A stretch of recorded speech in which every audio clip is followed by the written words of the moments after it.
Good morning, happy Sunday. Welcome to another vlog. So, Charlie is here. But for the meantime, actually, this is a Galant update. This video is a Galant update. Ito, ngayon makikita na natin ulit si Galant. This is the Eterna grill that we got from Raymart. Si Raymart ang tumutulong sa atin pagbuo nito. Yan. So, after 2 months, ngayon ko lang ulit nakita si Galant. So, marami sa inyo ang naghahanap sa Galant. So, dito siya. Ha? Charlie is here. Oo nga, pero charge na rin natin. Para lang, panulak. Baka mahina na yun. Kasi yung Altis na yan, nakaparada sa condo. Matagal na hindi na-charge, so nalobat siya. So, papacharge ko lang yung battery just to give it additional juice. So, maraming naghahanap sa Galant sa inyo. And ako rin, hinahanap ko actually dahil miss na miss ko na yan. 2 months ko na siyang hindi nakita. So, andito pa yan guys, don't worry. So, as mentioned, si Galant, si Charlie ang gumagamit. Pinapagamit ko kay Charlie yung Galant dahil si 190E nasa akin. So, marami na nangyari dito sa Galant na to. Binibilang ko pa rin yan ng parts. So, itong Eterna grill, the reason why I got this Eterna grill is because kung nakita niya yung logo na yan, orig na metal. Kasi dito naiinis ako, yan yung stock niya. Sticker lang. Ito, nilagyan lang na sticker na red para pumula. So, naiinis ako dun eh. So gusto ko yan. Tapos mas malaki yung logo. Yan, kung titingnan nyo. Yan. So siguro kukulayan na lang namin to with the matching body color. Spray paint na muna. For the meantime. Yan. So, si Charlie na bahala dito. Okay? So, marami pa nangyari dito. Kaya sa nawala. Teka. Pero bago yon, may mga sira na namang nakita si Charlie. Kung nakikita niyo yung mga yan, may mga bulok. So pag umuulan ng sobrang lakas, tumutulo sa loob. Ito, tingnan nyo. Yan o, may mga rust. Yan. So kaya nakabaklas to. Yan, binaklas niya dahil tumutulo from there. Bumababa dito, nababasada yung paa niya. Kung mabigat yung buhos ng ulan, no? So kailangan niyang i-trace kung nasaan yun para matakpan, mamasilyahan. Tapos itong steering column nakabaklas kasi may maingay din, may alog parang yung Lexus. So hinahanap niya kung saan yung sira na yun. Okay. Alright, no, from the outside update. As mentioned before, ayan, yung mugs binalik natin sa stock. Nakahanap kami ng stock na 15s na original na pan GTI. So nirefurbish lang namin yan, niliha, tapos in-spray paint lang ni Charlie. Yan, tapos pinalitan ko na yung lug nuts. Dahil yung dati naka-extend. And yung goma, pinalitan natin ng, siyempre, brand new yan. Na R15, 60, 195. Yan yung stock niya. So, from the outside, ano pa ba ginawa natin? Ito, the plate holder. Ito ka muna, mainit, hot. Plate holder, nilagyan natin. Mugs. Tapos ito, from the outside, itong amber. Well, half amber. So sabi ni Raymart ito, hindi kay Raymart Garling yan, pero this is a US version yata. So that time, naghahanap ako ng full amber. Wala talaga mahanap. Lately lang nagkaroon si Raymart, pero kakabili ko lang nito. So 3,000 nata bili ko dyan. So pwede na, kaysa yung dati kasi buong clear. Ayoko yun eh. Gusto ko amber talaga. So tapos ito pa, ito yung mahal. Then, yung fog lamps, syempre pag GTI, dapat buo yung fog lamps mo. Mahal yan, 12,000 yan. Saka yung end-tops, yan. Ito yung madalas masira yan. Yan yung mahirap hanapin. So, pinalitan ko na rin yan kasi dito, sira yung dito, yung loob. So, kay Raymart din galing to. Yan. So, nagbumoist lang sa loob, isisil na lang ni Charlie. Yan. So, marami pang gagawin dito. Ayan o. Bodywork talaga. Nakikita mo. Actually, nabangga din ako dati dito eh. Ni-repair na lang ni Charlie. So, pogi talaga, no?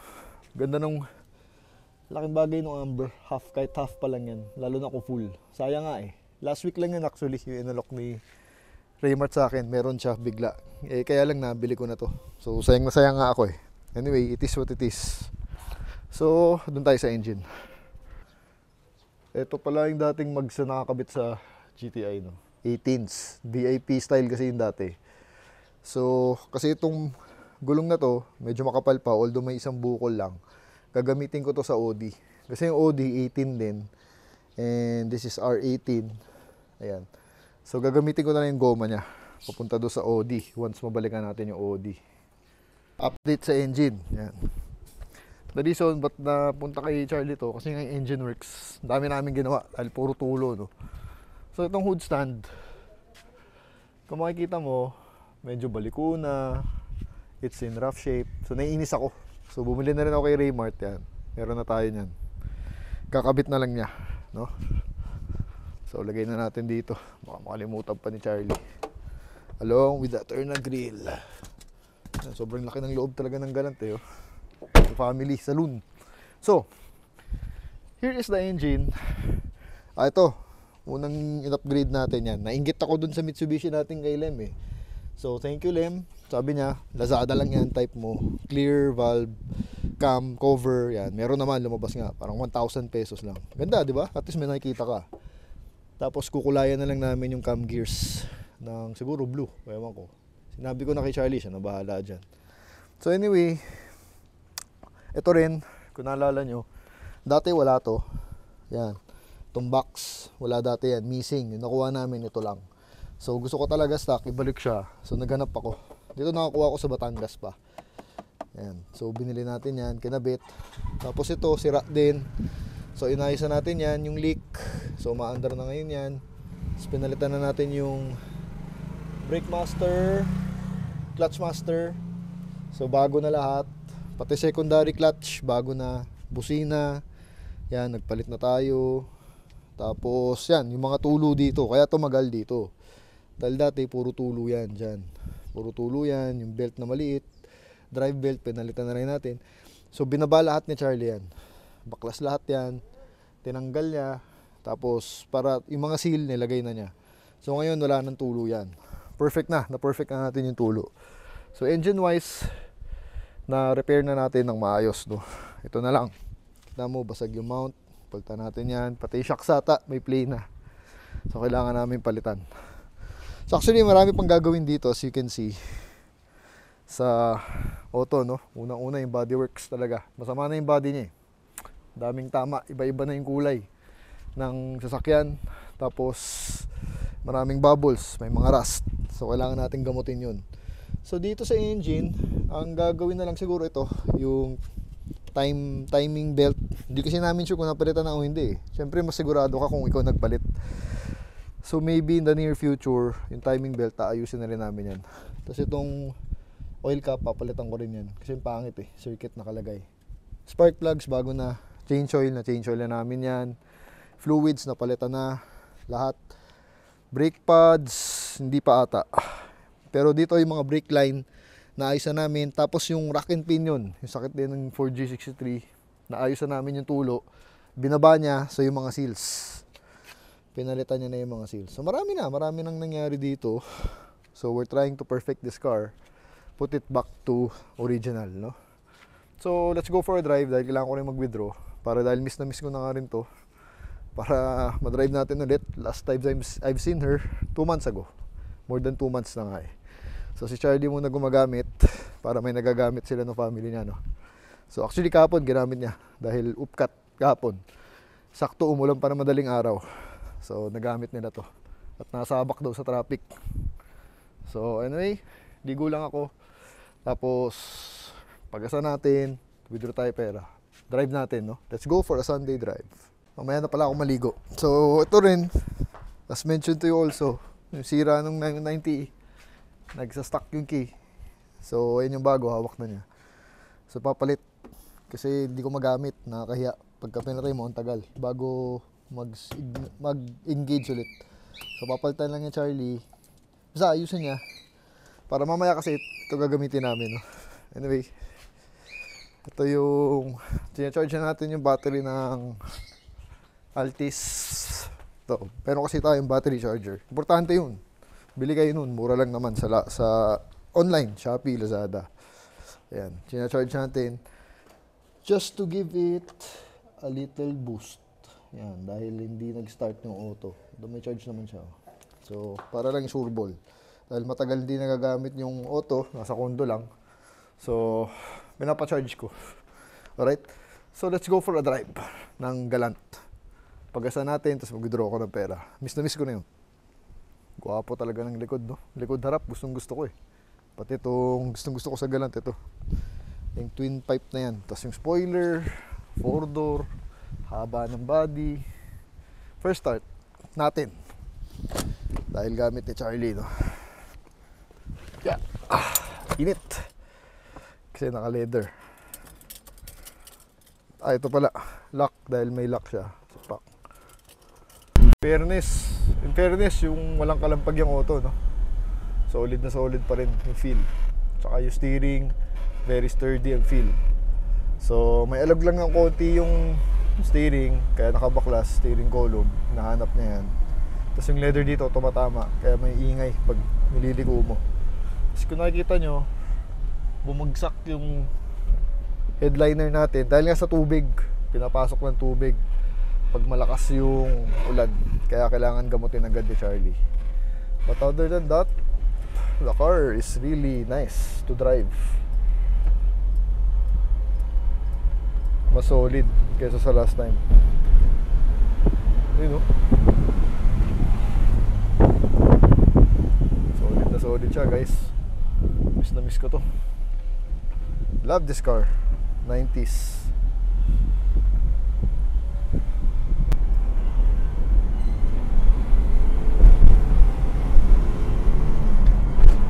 Woo! Solid. Sarap talaga ihataw. Magaan kasi ang feel eh. Although the body is big, kala mo mabigat, pero yung feel niya magaan. Tapos yung 4G63 na yun, no? Sobrang gigil talaga ang tune. Talagang gusto mo sa kanya ihataw. So it gives you the race feel. Kaya special na special itong sasakyan na to, no? I love this car so much. Sarap i-drive. Very fun to drive. Hindi boring. Ito, second gear. Uphill. Diba? Walang kalampag. Sobrang ganda ng engine ngayon takbo compared nung last time that I driven her. Okay. So, aircon. Last time malakas yung aircon nito. Ewan ko ngayon. Ito, kasi yan. Okay.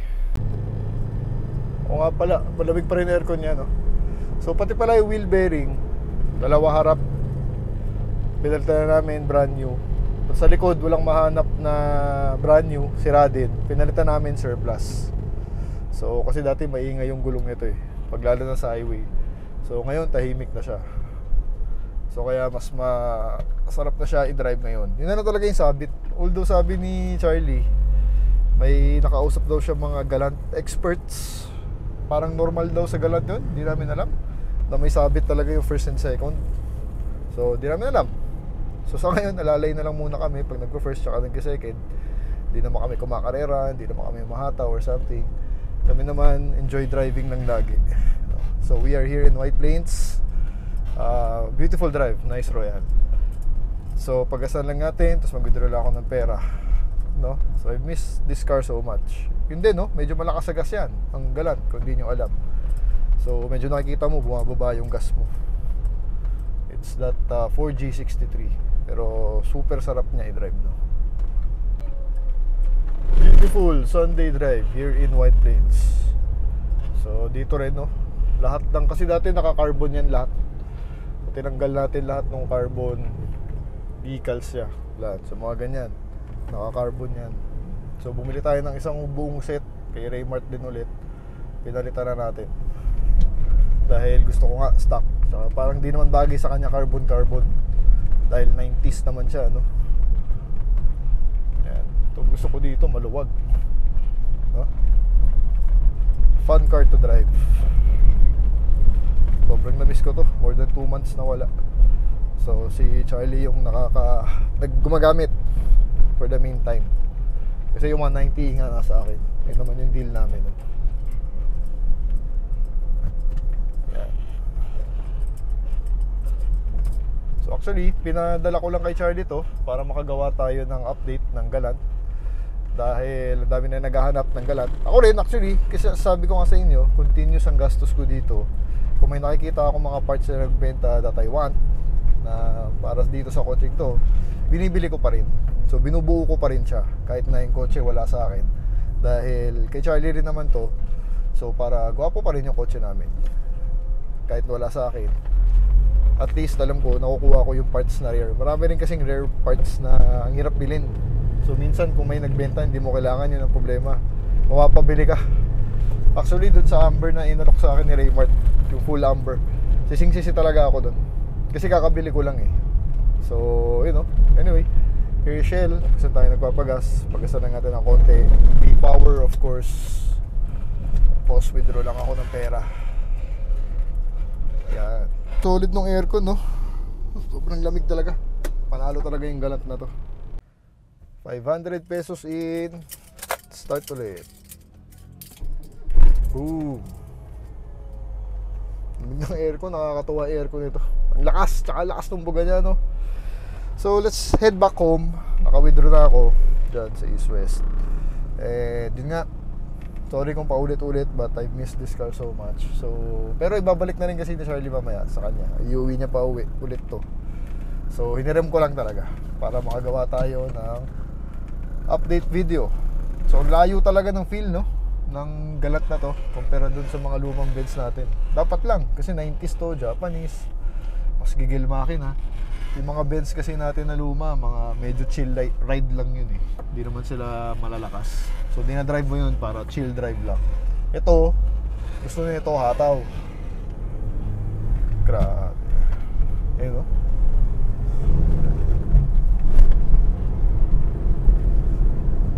Panalo talaga.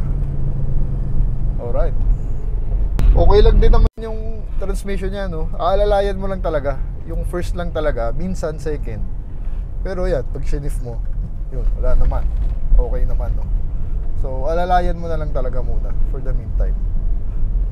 So, kasi ang gusto ko nang gawin dito next, pag nakaluwag-luwag na, yung bodyworks, siguro papinturahan namin. Pero malamang pintura nito would be early next year na. Dahil uunahin ko pa yung 190e natin, no? By September, hopefully.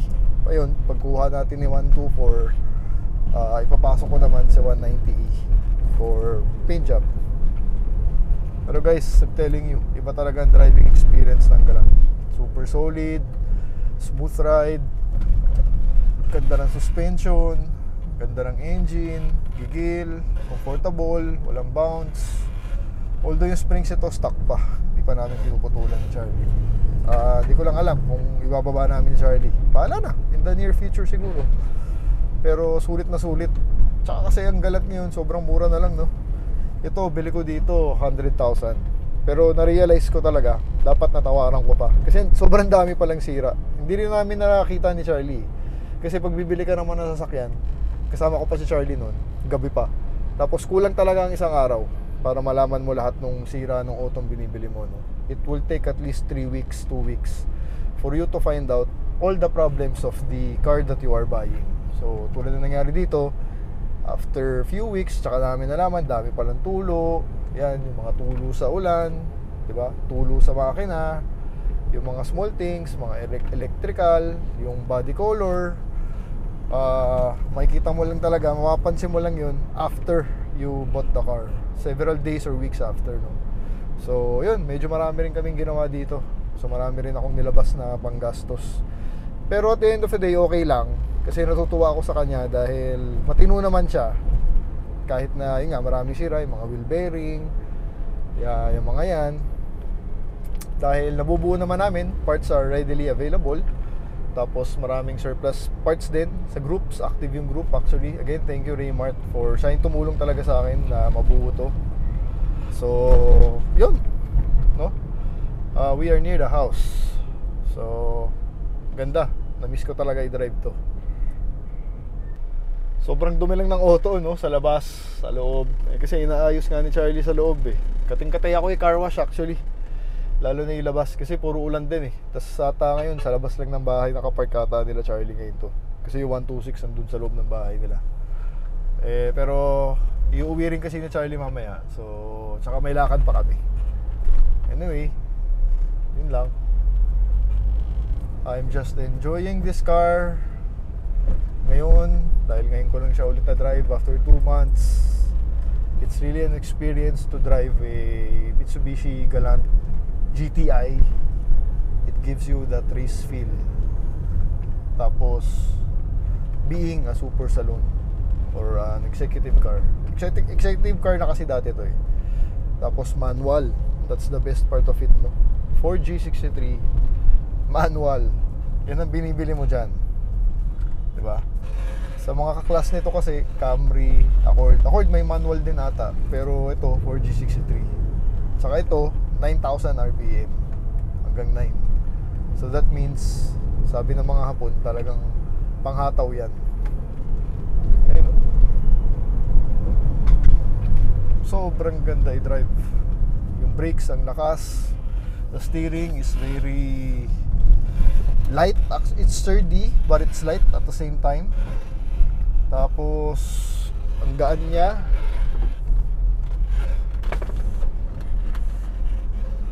At masunurin yung liko.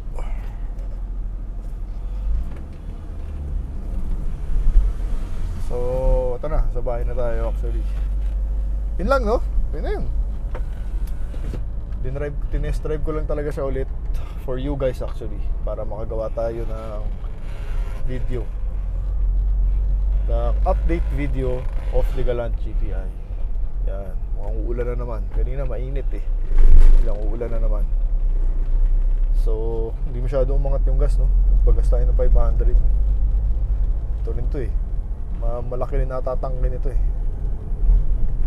So alright. Second gear. My humps. Laking bagay nung naayos sa alternator yung tunog, yung whining sound. Umina nga. Laking bagay. Umaandar sa second gear, guys. Third gear. Boom. Woo! Sobrang lakas. Tsaka it will give you the confidence.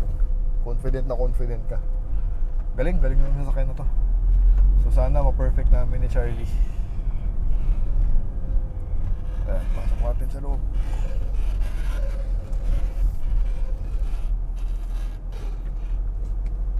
Yun, alalaya mo lang eh. Minsan wala naman sa amin. Yan, dati dito nakatira yan eh. Okay. So we're back home. Here's the final look of the Galant for you guys. Dami pang gagawin sa body talaga. Ayan, mga tama. Anyway, that's for I think next year. Pakulayan natin siya para kumintab ulit. Ang Galant dapat makintab, parang Benz, parang Euro. So here's the final look after 2 months of waiting again. Mas napa-perfect na namin siya ngayon. She's better to drive now. Naayos na namin yung mga engine problems, the noise problems sa gulong. Yan. So, that's the video for today. Gumawa na talaga ako ng update video for the Galant para makita natin ulit. Including me. Don't get me wrong. Kahit ako, sobrang miss na miss ko yan. I want to see the update also. No? Kaya natin sinabihan si Charlie na iuwi. So, thanks for watching. And please help the channel by subscribing and liking this video. Two different levels I cannot relate.